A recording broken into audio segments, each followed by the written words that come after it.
Warning: this video contains heavy spoilers for the Black Clover manga. If you're an anime only who happened to stumble across this and would not like to be spoiled of the current arc, then I'd suggest stopping the video here. Otherwise, sit back and enjoy.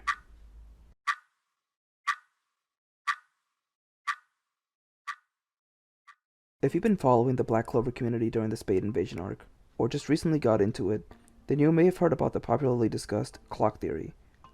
This theory has been making the rounds as of late, and I've noticed that there are some who aren't familiar with it and would like to know more info, and others who are confused about it. And that's where I come in. Today, I'm going to be explaining what this theory is in a way that's easy to understand, while also diving deep into what's being discussed regarding it. To put it simply, clock theory is the idea that during the invasion of Spade, Julius, or rather Lucius, together with the Time Devil, had been manipulating time throughout the arc. If you look at all the clocks within various chapters in this arc, you'll see a lot of inconsistencies regarding the time being shown. Originally, there was a debate on whether it was intentional or a mistake on Tabata's part. It was intentional. I believe this theory first originated from Twitter user @DukeSayalt, where he originally called it the 636 theory. He claims to have brought up the theory on Discord.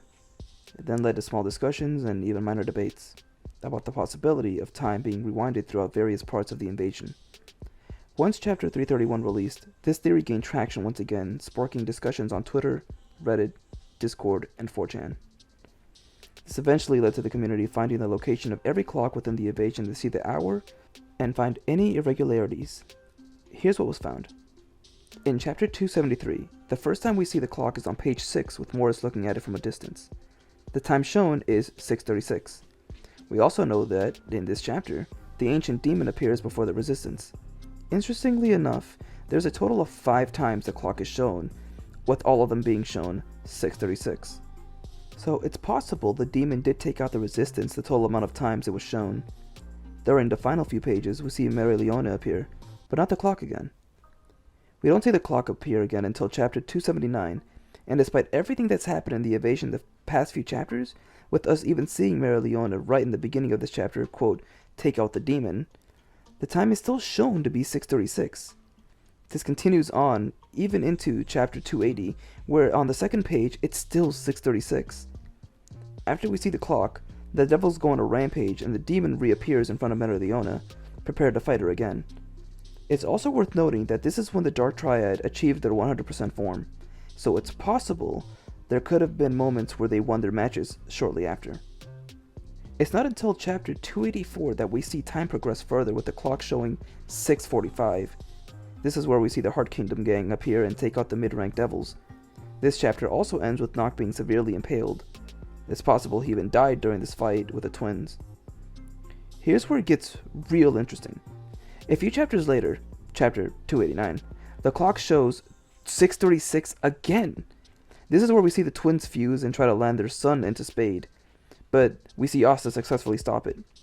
There's likely scenarios where he failed to do this, which could have impacted Lucius' plan, so he reversed time once again. Moving further ahead, we see the clock again in chapter 319, but it's difficult to make out the time. This is when Lucifero is fighting against the captains. It's not until chapter 321 where time is made much clearer and it's shown to be 7:27. In this chapter, we see Yuno use conjunction to save Asta. Now, in chapter 322, we get a shot of Lucifero himself looking into the time, and it's still 7:27. This is where I said that this moment would explain his tantrum. He knew that he was set to win this match against Asta and the gang, but a greater force was interfering. And finally, in the most recent chapter, chapter 331, we see the clock again in page 4, but it's not until page 7 that things are made clear. The time shown here is 7:28, with the big hand shaking.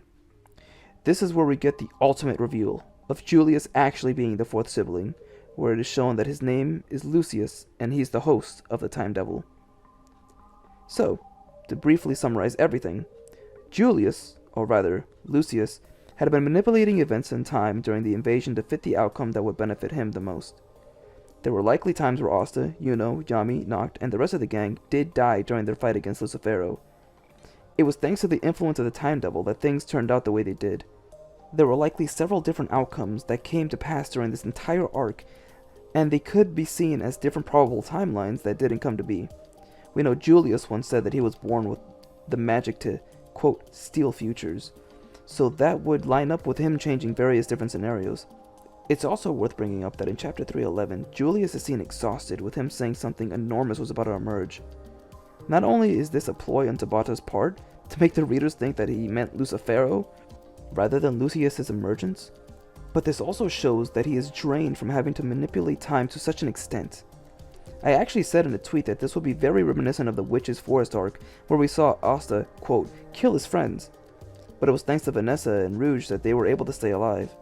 But, unlike Vanessa who was changing fate, it was Lucius changing events in time to better achieve his goal.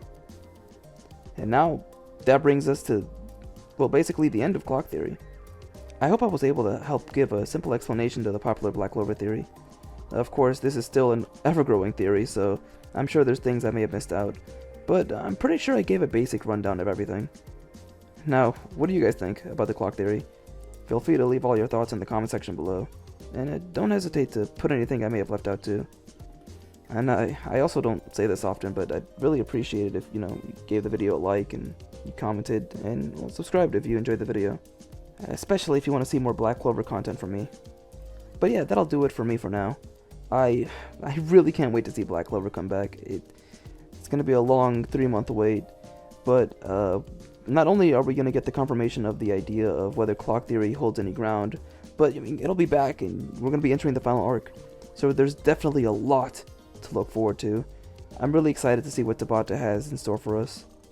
But yeah, that's it for me for now. I'm still going to be uploading more videos in the coming days and weeks. Black Clover might be on hiatus, but I definitely won't be. And, the wait's been kind of painful, but I'm just happy that Tabata's managed to get a break, and given the time that he needs to work on the final arc, I'm sure we have a lot of great moments ahead of us. But yeah, I've rambled on long enough. Until the next time we meet, peace out, everyone.